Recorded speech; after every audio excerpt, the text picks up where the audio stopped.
நார்மலாக வந்து படிக்கக்கூடிய மாணவர்களை விட இவங்களை நாங்கள் கொஞ்சம் புத்திசாலிகளாகவே நாங்கள் வந்து பார்க்குறோம். அவங்களோட இவங்க எந்த இடத்துலையும் வந்து தகுதியிலேயோ திறமையிலேயோ குறைந்தவர்களாக இல்லை. ஒரே பிரச்சனை பார்வை இல்லைங்கிறது தான்.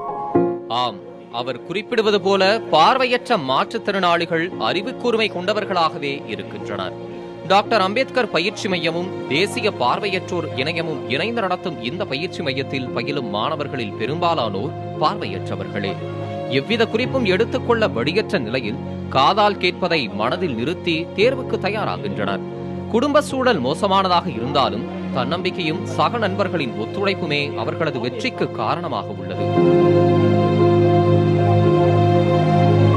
இங்கே படித்த ஸ்டூடெண்ட்ஸுமே எனக்கு, அதாவது என் கூட படித்த நண்பர்கள் எல்லாருமே வந்து எனக்கு படித்து காமிக்கிறதுலேருந்து ரெக்கார்டிங் ஆடியோ மெட்டீரியல் கொடுக்குறதுலேருந்து எல்லாமே நிறையா ஹெல்ப் பண்ணாங்க.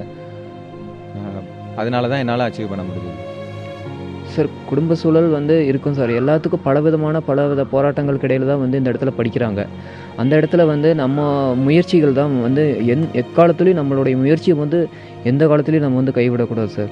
அதை வந்து முயற்சி இருந்தால் தான் இந்த இடத்துல வந்து நம்ம நிற்க முடியும். என்னதான் வந்து பயிற்சி இருந்தாலும் அந்த பயிற்சியை தாண்டி அந்த ஒரு முயற்சின்றது நம்ம கையிலேயே இருக்கணும் அப்படிங்கிறது வந்து நான் சொல்லிக்கிறேன்.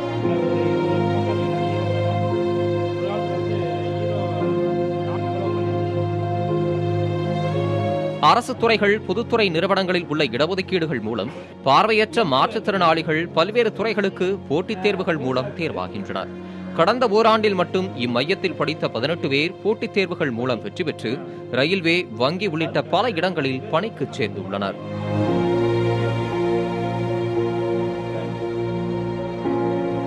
ஒரு காலத்தில் பார்வையற்றோர் அப்படின்னு சொன்னால் ஒரு பிஏ எம்ஏ முடிச்சுட்டு ஒரு பிஎட் எம்எட் முடிச்சுட்டு டீச்சர் வேலைக்கு போகணும்னு சொல்லிட்டு இருந்த நிலைமையை அநேகமாக அம்பேத்கர் பயிற்சி மையமும் இந்த தேசிய பார்வையற்ற இணையும் சேர்ந்து அந்த அப்படி ஒரு பிம்பத்தை உடைச்சிருக்குன்னு தான் நான் நினைக்கிறேன்.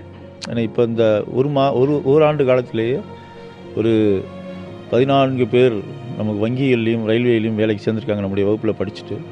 இப்போ ஒரு 5 பேர் நம்முடைய ஆசிரியர் தகுதி தேர்வில் தேர்ச்சி பெற்று இன்றைக்கு சிலரும் நாளைக்கு சிலரும் அந்த சான்றிதழ் சரிபார்ப்பு பணிக்காக இன்றைக்கி போயிருக்காங்கன்னு நம்ம பார்க்கணும்.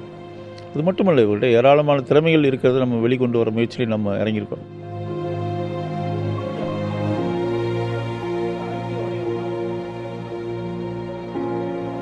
கல்வி ஒன்றே அவர்களது வாழ்வை மாற்றியமைக்கும் என்ற நிலையில் மாற்றுத்திறனாளிகள் கல்வி பெறுவதையும் சிறப்பு பயிற்சிகள் பெறுவதையும் உறுதி செய்ய வேண்டிய கடமை அரசுக்கு உண்டு. பரிதாபத்துக்கு பதிலாக மாற்றுத்திறனாளிகளுக்கான தற்போதைய தேவை கல்வியும் உரிய வழிகாட்டுதல்களுமே என்கின்றனர் ஆசிரியர்கள். வாழ்வில் வெற்றி பெற வேண்டும் என தன்னம்பிக்கையை வைத்து மட்டுமே போராடி வரும் இவர்களுக்கு முறையான முயற்சியும் உரிய பயிற்சியும் அளிக்கப்படும் பட்சத்தில் இவர்கள் தொட நினைக்கும் சிகரமும் அருகில்தான் உள்ளது. புதிய தலைமுறைக்காக கோவையிலிருந்து ஒளிப்பதிவாளர் முத்துப்பாண்டியுடன் கவியரசன்.